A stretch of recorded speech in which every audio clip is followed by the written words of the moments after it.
Halo, Assalamualaikum. Perkenalkan, nama saya Fahmi Ujutaba. Saya adalah peserta Latsar CPNS Mahkamah Agung Republik Indonesia gelombang 5 angkatan 12 yang diadakan oleh Balai Diklat Keagamaan Makassar. Nah, di kesempatan kali ini saya akan menjelaskan tentang nilai-nilai dasar ASN, yakni tentang akuntabel dan kompeten. Pertama, kita akan membahas nilai akuntabel. Akuntabilitas merujuk pada kewajiban setiap individu, kelompok, atau institusi untuk memenuhi tanggung jawab dari amanah yang dipercayakan kepada seorang tersebut. Dalam konteks ASN, akuntabilitas adalah kewajiban untuk mempertanggungjawabkan segala tindak dan tanduknya sebagai pelayan publik kepada atasan, lembaga pembina, dan lebih luasnya kepada publik atau masyarakat. Akuntabilitas memiliki aspek-aspek sebagai berikut. Yang pertama, akuntabilitas adalah sebuah hubungan. Hubungan yang dimaksud adalah hubungan dua pihak antara individu, kelompok, institusi, dengan negara dan masyarakat. Yang kedua, akuntabilitas berorientasi pada hasil.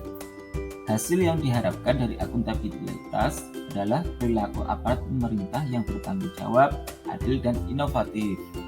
Dan yang ketiga, akuntabilitas memerlukan konsekuensi.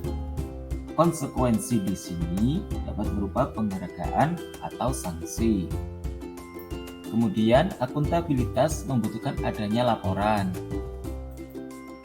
Dengan memberikan laporan kinerja, berarti mampu menjelaskan terhadap tindakan dan hasil yang telah dicapai oleh individu, kelompok, atau institusi, serta mampu memberikan bukti nyata dari hasil dan proses yang telah dilakukan.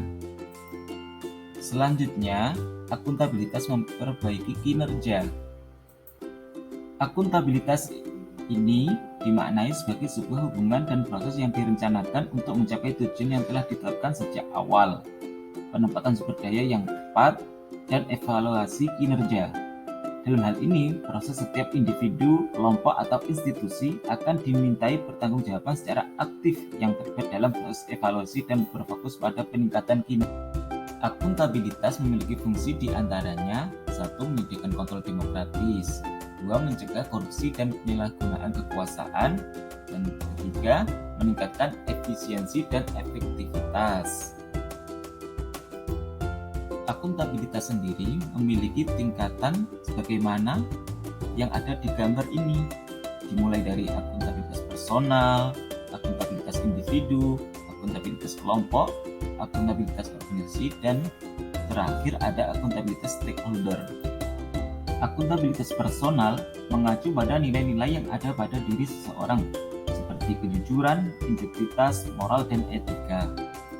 Sedangkan akuntabilitas individu mengacu pada hubungan antara individu dan lingkungan kerjanya, yaitu antara PNS dan instansinya sebagai pemberi kewenangan. Kemudian akuntabilitas kelompok di sini, maka pembagian kewenangan dan semangat kerjasama yang tinggi antar berbagai kelompok yang ada dalam sebuah institusi memainkan peranan yang penting dalam tercapainya kinerja organisasi yang diharapkan. Selanjutnya, akuntabilitas organisasi mengacu pada hasil pelaporan kinerja yang telah dicapai, baik pelaporan yang dilakukan oleh individu terhadap organisasi atau institusi maupun kinerja organisasi kepada stakeholder lainnya. Nah, pada akuntabilitas stakeholder yang dimaksud adalah masyarakat umum, pengguna layanan, dan pembayar pajak yang memberikan masukan, saran, dan kritik terhadap kinerjanya. Jadi, akuntabilitas stakeholder adalah tanggung jawab organisasi pemerintah untuk mewujudkan pelayanan dan kinerja yang adil, responsif, dan bermartabat.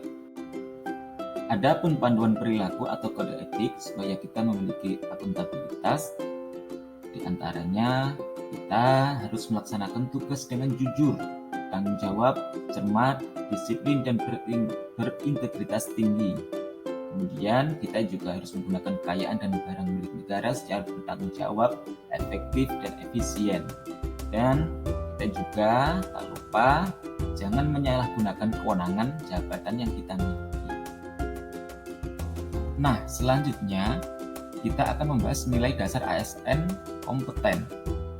Kompetensi merupakan perpaduan aspek pengetahuan, keterampilan, dan sikap yang terindikasikan dalam kemampuan dan perilaku seseorang sesuai tuntutan pekerjaan. Dalam konteks ASN, kompetensi adalah deskripsi pengetahuan, keterampilan, dan perilaku yang diperlukan dalam melaksanakan tugas jabatan. Dan kompetensi menjadi faktor yang sangat-sangat penting untuk mewujudkan pegawai yang profesional dan kompetitif.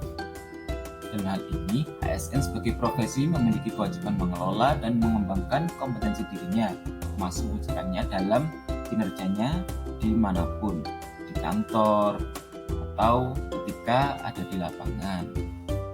Seorang ASN yang berkompeten, ia akan selalu melakukan 3 hal berikut, antara lain learn, unlearn, dan relearn. Sesuai Peraturan Menteri PAN-RB Nomor 38 Tahun 2017 tentang Standar Kompetensi ASN, kompetensi meliputi 1.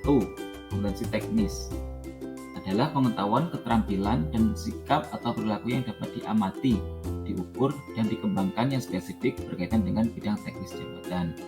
Kemudian ada kompetensi manajerial, yakni pengetahuan, keterampilan, dan sikap atau perilaku yang dapat diamati, diukur, dikembangkan untuk memimpin dan atau mengelola unit organisasi.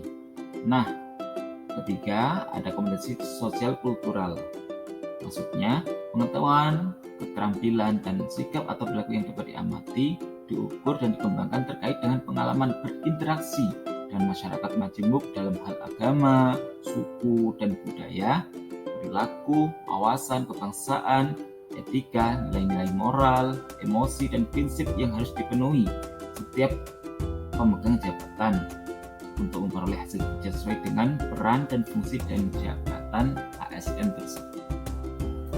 Seorang ASN dikatakan berkompetensi apabila ia mengikuti panduan perilaku atau kode etik sebagai berikut. 1. Meningkatkan kompetensi diri untuk menjawab tantangan yang selalu berubah. Kedua, membantu orang lain belajar. Dan ketiga, melaksanakan tugas dengan kualitas terbaik. Nah, itulah penjelasan dari saya mengenai core value akuntabel dan kompeten. Terima kasih telah menonton. Jangan lupa like, subscribe, dan share ya.